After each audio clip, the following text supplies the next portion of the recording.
Hello, bachcho, let's read out the questions. Question says two particles A and B initially at rest move towards each other under mutual force of attraction at an instant when the speed of A is v and the speed of B is thrice of v.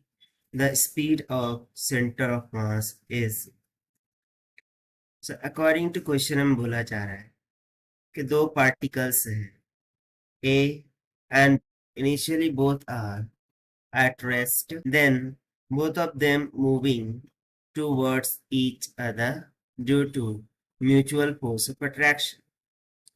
So एक instant पर जो speed of ए है वो v के equal हो जाती है and speed of v thrice of v के इक्वल हो जाती है.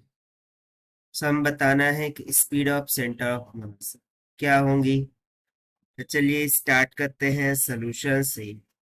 But before of it, let's talk about the key concept which we are going to use here for this question.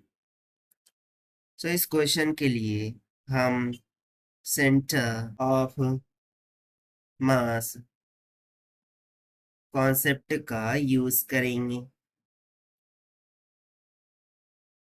तो बेसिकली सेंटर ऑफ मास वो point होता है जहां पर मास इक्विलिब्रियम कंडीशन को इंडिकेट करते हैं. यानी कि मैं मान लूं कि एक स्टिक है जिसका मास m के बराबर है. हम इसको फिंगर पर होल्ड करना चाहते हैं. सो इस स्टिक का एक ऐसा पॉइंट होगा जहां पर यदि हम फिंगर को पुट करें सो ये स्टिक एकदम स्थिर इस फिंगर पर सेटल हो जाती है without shaking each other. So उस पॉइंट को हम कहते हैं centre of mass. So for the given question हमें velocity of centre of mass यहाँ पर निकालना है. तो चूंकि इनिशियली दोनों ही particles A and B rest पर थे, so we would say that कि initial velocity of A will be equals to 0 and also the initial velocity of B will be equals to 0 meter per second as both are on the rest initially. So simply at the rest momentum will be 0 because we know that momentum is equals to mass into velocity. So दोनों की velocities यदि 0 है so initial momentum भी 0 होगा. Now it is given that there is no external force exerting into the system, यानी कि external force is equals to 0. Therefore there will be no change in momentum. There will be no change in momentum of center of mass.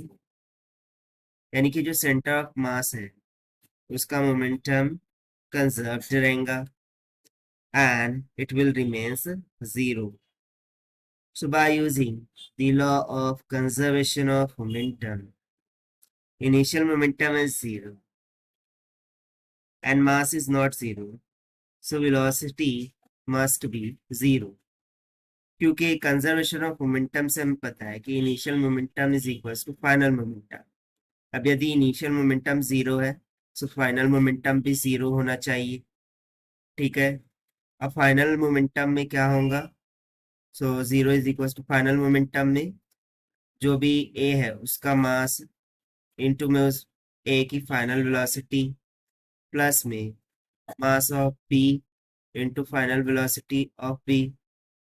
सो ये हो जाएगा 0 is equal to M A as it is V A कितना है v plus में M B as it is V B कितना है thrice of v.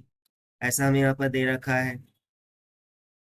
So clearly यहाँ पर मासेस तो 0 नहीं हो सकते. देयरफॉर वेलोसिटीज को 0 होना होगा. और यदि ए और बी दोनों पार्टिकल्स की वेलोसिटी 0 हो जाए so therefore we can comes to know that कि velocity of centre of mass will become equals to 0. और यही हो जाएगा हमारा required answer for this question.